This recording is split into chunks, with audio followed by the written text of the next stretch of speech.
Welcome back to the channel. This week we have been driving the 2026 Kia EV4, and let's just address it right away. Yes, it looks a little funny. You know, it's a very interesting design, but after spending a week with it, I'll be honest, it's kind of grown on me. I mean, look, it looks like something the Kia would say, look, this is a concept car. Is this cool? Because if you say no, we're not going to do it. They just did it. They just did it. And I'm completely okay with that because it doesn't need to be fast, because it's not. It doesn't really need to be all that luxurious, because it's not. It just needs to be practical, usable, and have a ton of range, and all of those things it absolutely has. So for my standards, this is a very good EV if you're looking for a sedan EV, which are, you know, not so common nowadays. Sedans just in general are not really in the style of what people are buying, but this is a seriously good option from Kia, because they have the EV6, maybe that's too big. They have the EV9, well, and if the EV6 is too big, then the EV9 is definitely too big. Well, you now have your small compact commuter in the Kia EV4, and I think it's such a great option. So I'm gonna tell you all about it. I'm gonna show you the interior, the exterior, and of course, a POV drive. Let's get right into it. All right, so powering this Kia EV4 is an 81.4 kilowatt hour battery capable of about 515 kilometers of range, but I have regularly seen over that into the 530s and sometimes the 540s when it was pretty warm out here. Now, this thing only has one motor, and it is front wheel drive only. So that means these horsepower numbers are not going to surprise you or impress you. 201 horsepower, 209 pound-feet of torque. To me, it's enough. It delivers that power quite slowly, which you will see later on in the video, but it's more than enough power to get up and going. You're not really like starved for power in this thing. And if you're buying this thing, you really shouldn't be expecting too much power out of it. Now, if you can find a 350 kilowatt DC fast charger, you'll charge from 10 to 80% in just 31 minutes, which is actually pretty decent. And also a little bit of good news, the as tested price is $47,995, and I think that's pretty competitive pricing wise in terms of, you know, the class that it's in, but this thing actually does start at $39,000 Canadian. So you know what, not too bad. And I do think there is a decent amount of stuff here for the money, but of course, you let me know what you really think. All right, so next up, we're taking a look at the interior for this Kia EV4. Let's first take a look at the rear. In here, nice door handles, they pop out just like the EV6, Ioniq 5, you name it. You know, you're kind of used to seeing that by now, but you open up and you kind of see a little bit of black and a little bit of gray with like this cool green strip down the middle. That's not a light. I thought it was at first, but it isn't. And you got like some recycled plastic here, which is always nice to see. Good for the environment. And you can see we've got the green stripe on the seat as well. Kind of looks pretty cool. A little bit of like a design element there that, you know, just adds a little bit more to it, right? But let's hop in here. Easy enough to do.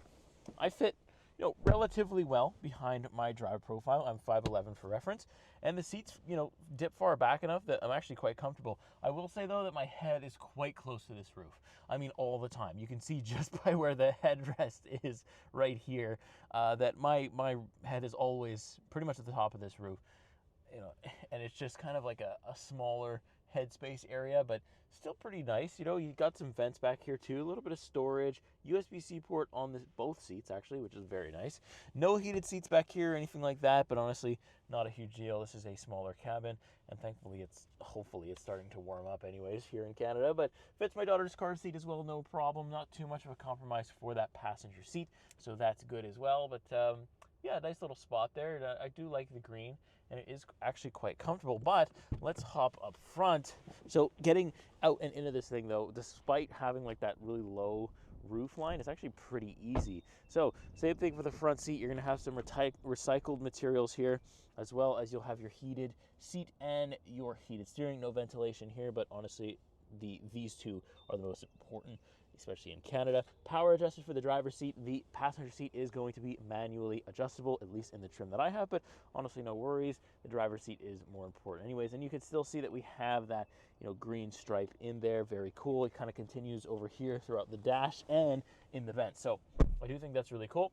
And you have more recycled plastic here on the door handles. Very nice. Then you're greeted by the steering wheel. It's an interesting kind of two-spoke steering wheel, but I don't mind it at all. Kind of matches the overall vibe of the car. But what I do like is that you have physical buttons for everything. So, you know, your infotainment stuff and your media stuff is all going to be physically controlled. We also have the paddle shifters to adjust things like iPedal and regenerative braking, so that's there too. And then we have the EV on-off button. So think the one that you've seen before in Hyundai, where You know, you're going to change your gears as well through this little knob here. Don't hate it. Don't love the fact that I have to do, I would prefer it be here somewhere, you know, but this is fine. I mean, it works, right? It's not my favorite thing to use in the world, but it does work and it is effective. And then we also have our drive mode selector button right here on the steering wheel. All the way on the left-hand side, though, you can open the front trunk, illumination controls, parking brake. You can open the trunk as well. It's not an automatic tailgate for mine. And then you also have the traction control on or off. Digital, kind of one screen here. So you got your digital gauge cluster display, nothing too crazy. So you'll see it kind of will switch a little bit as I go through my drive modes. So you got eco, normal, sport, my drive, and a snow mode. All pretty normal though, and you'll see that it shows me my range. So currently we're sitting at 65% state of charge, and we can get a max range of 379 kilometers or 321, but it's only +2. So I expect that to go up if it does get warmer here throughout the week. So the biggest thing though is you'll see from kind of my POV here that, you know, I have a ventilation control or a quick ventilation control, right? But it's almost always blocked by the steering wheel. The Kia K4 suffers from the same kind of issue where you kind of have to look over, or you're pressing this button, waiting a couple seconds, and then boom, you've got your HVAC controls kind of all pulled up here. I mean, it's not wonderful. It allows me to see things at a glance, which I'll take, right? But like, you can even see I have to move the camera over way more than I need to just to get access to that. I feel like they could have done something here to make that better. There is buttons, you know, for the temperature. It's a dual zone automatic climate, which is very nice, you know, in this price point. Good to see. You do have some quick access buttons along there as well, so you don't always have to use the infotainment, but still, would have liked to see some type of HVAC control there. Hopefully Kia fixes that soon, but you know, for the simplistic of it, I guess it's fine, right? You got the EV stuff, you got built-in navigation here, wireless Apple CarPlay, Android Auto. This isn't a vehicle that has a lot of settings. You're not gonna really have to go through too much of it, and it's quite a fast response system, good response time, no huge complaints. Now, a little bit further down, we do have 2 USB-C ports. This you can actually connect to wireless CarPlay or wired CarPlay. And you can also just choose to have it charge and connect, or just charge, whatever you want to do, you can do that. Wireless charging pad, nice and centered there. I've got my adapter over here in the cup holder for the NACS, so I can charge on CCS. And then we have a little bit of storage down here. Then we have a little bit of a control center here where I can bring up my cameras. I only have a rear-facing camera, so what this tells me, though, is that the other trims definitely have 360, which would have been nice to have in this trim, but again, not necessary, so no issues there. A little bit of storage up in there. And then the passenger seat, same as the driver's seat, pretty comfortable, other than the fact that it's not power adjusted.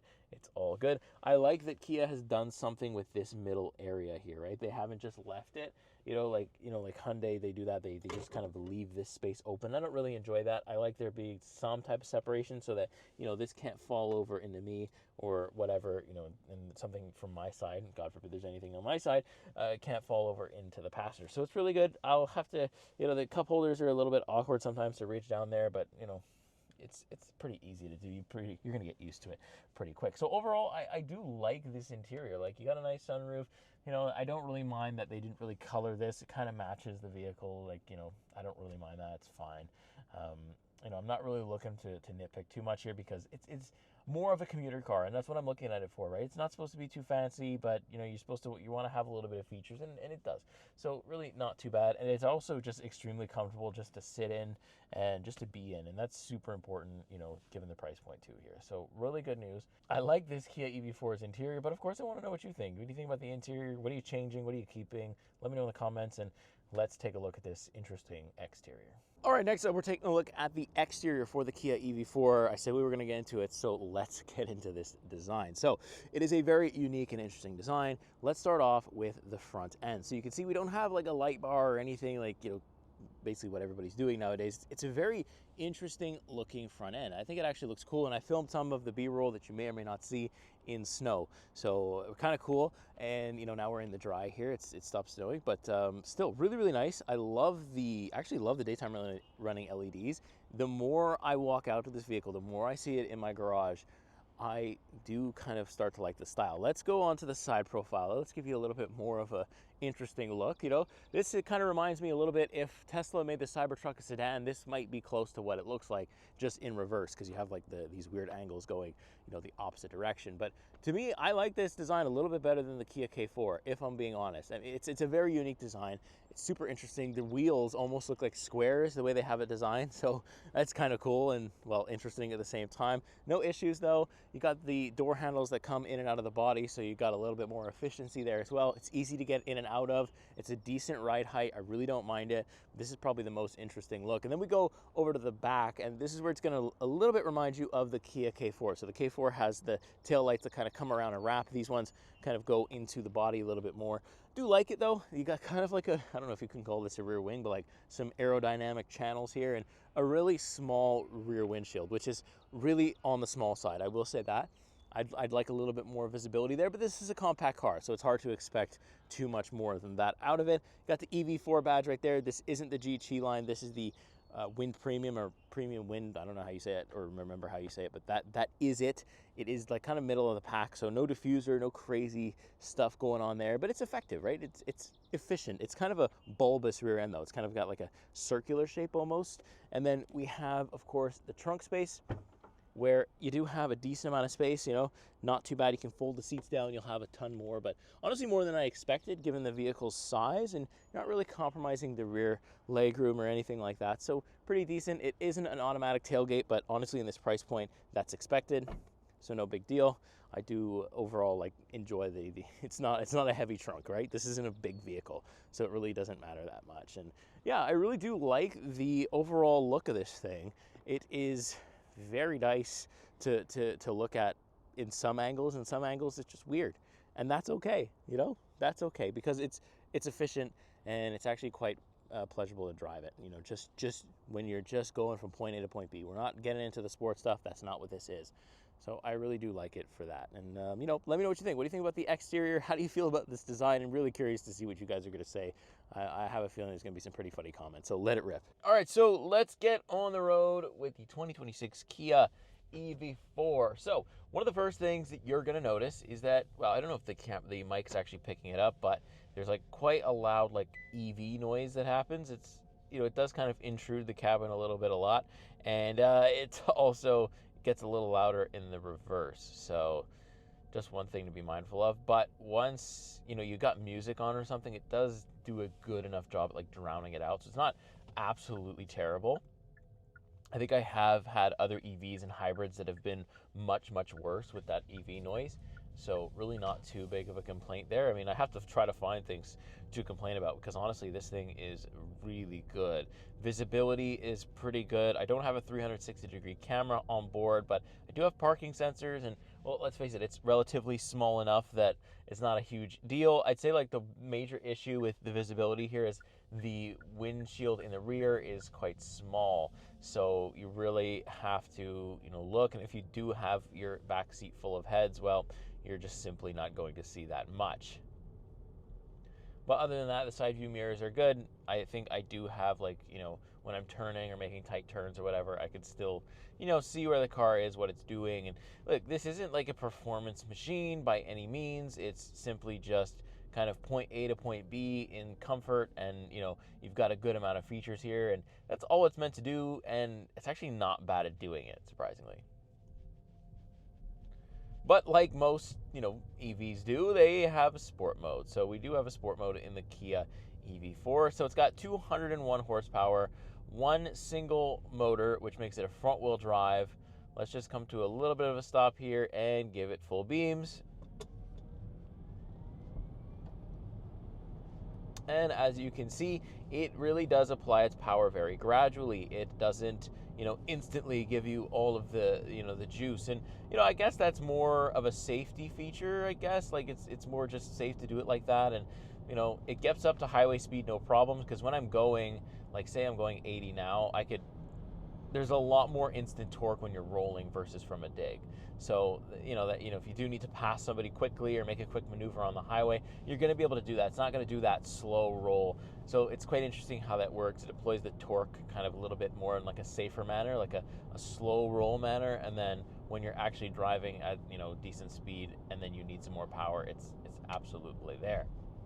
nothing crazy. It's not meant to be, and it's kind of been okay. I really haven't had any issues with it this week. Like, I've really just, found the power completely fine. Like, usually I'm gradually speeding up anyways. I'm not hammering the throttle, so it doesn't matter. The handling is pretty good. I think it's saved a lot by the fact that it has that, battery on the floor, so low center of gravity. So it does feel pretty decent. But honestly, you can tell that Kia have, gone for ride quality, comfort, and a little bit more cabin isolation, because you do hear the road and the tires a little bit, but not too much. I honestly expected it to be way louder in here, and it just simply isn't, so that's good. We also do have this elite lane centering assist, so I can turn this on. You're not supposed to take your hands off the wheel, but just for demonstration I'll show you. It will keep me dead center. It will not move side to side and then bounce me back in. It doesn't do that. It just keeps you dead center in the lane, and now it's going to yell at me to put my hands on the steering wheel. You could also turn on the adaptive cruise control, and this almost kind of takes care of things itself. It asks for very little input other than maybe just resting your hand on the steering wheel, and that's pretty much it. So that's a really cool feature as well. You can see that it's got pretty decent range still, 66%, 394 kilometers. That's decent. That's like the top end of what I saw on, I think, like the Genesis GV60 or something. It was like maybe a little bit more than that. At 100%. So this thing can easily reach over 500 kilometers on a full charge in the current climate that I'm in. So really good news there. And I mean, charging is NACS this year. I think most for 2026 Hyundai, Kia, Genesis, they're all going to be NACS, which for me doesn't really mean very much because I still need the adapter, because a lot of the Tesla superchargers around me simply don't allow other vehicles to charge on them. I have to go very far, and it doesn't justify it, so I can't use a Tesla supercharger yet, but hopefully in the future they will unlock more or just build more. But for now, I'm okay with using the adapters and just doing the CCS ports. It's really not a big deal. You do get the best of both worlds with this. Steering wheel actually feels pretty good as well. Like, it's a weird design, but I honestly, got used to it. It's not like a perfect circle. It's also not a square like you see in some of the Ford stuff. This is just, an interesting take on it, but it's also really comfortable. And that is the biggest thing, right? Like, the seats are comfortable. I drove in some traffic yesterday with the one pedal driving. It's so easy, effortless. And that's the thing that's really made the Kia EV4 so stand out for me, because it's really affordable. It's got enough features here in the middle trim. It's, fast enough, especially if you're not looking to break your neck or really have that much fun. You're just looking to get where you're going safely and comfortably. This is really good. And the fact that it boasts that much range, also really good. In the winter, yes, front-wheel drive, not ideal. You'd want all-wheel drive, but if you can find yourself a good pair of winter tires, you're going to be fine. I drove on winter tires for, pretty much my entire time actually owning a vehicle myself. I had a Hyundai Elantra Sport front-wheel drive, so I owned that thing for 5 or 6 years, and I always just made sure I had the best winter tires available, and I really didn't have that much of an issue, even in the worst of snow. So if you can do that here with the Kia EV4, you're going to be fine, especially since the way that it deploys its power is a lot more efficient, right? So maybe you won't get as much wheel spin as if, you had a standard EV that just gave you the full torque right to the wheels right away, and it just caused you to spin out. So I think you could definitely survive the winter with this. It's a little heavier too, so maybe that will help as well. For me, I think I'd rather a front-wheel drive car rather than a rear-wheel drive, just for, controllability. Unless you're a very talented and good driver, sure, you could probably get away with that. But if you're not, then you definitely want a front-wheel drive car, because it's so much easier to control. Quick little turning radius. Let's do a little U-turn here. And it gets really, it's a really good turning radius. That's why I say when you want to drive this thing in parking lots and stuff, you're going to have no problem. It's such a tight little turning radius. I really do like that. So I think one of the highlights for this thing, outside of its looks, and it's, it looks weird, inside and outside, it's kind of strange, but it just drives so well. It's so usable. I really love and enjoy how usable it is. I think that's what makes it stand out, and that's what's impressed me all week. And I'll tell you, but to be honest, I did not expect to be impressed by the Kia EV4. I thought maybe it'd be a long week, maybe there'd be things I really didn't like, and oh my goodness, I thought it wasn't going to have that much range, and it was going to be slow. And one of those things is true. It is slow, but it doesn't matter, because it's not supposed to be fast. And you kind of understand it once you drive it around for a bit, and you're like, oh my god, this is actually a very, very comfortable ride. Really, really nice. And hopefully Kia stick with this. Hopefully there's enough sales for it in Canada that the US decides to pick it up, or maybe in Europe. I'm pretty sure it's already in Europe, and it's got to be in Korea too. So, this is a decent vehicle that can be sold at a reasonable price and just get you where you're going. And you drive in an EV, so no more gas, especially with these gas prices. That is a huge one. But that's going to do it for my thoughts on the driving. Let me know what you think as always, and let's throw it to the outro.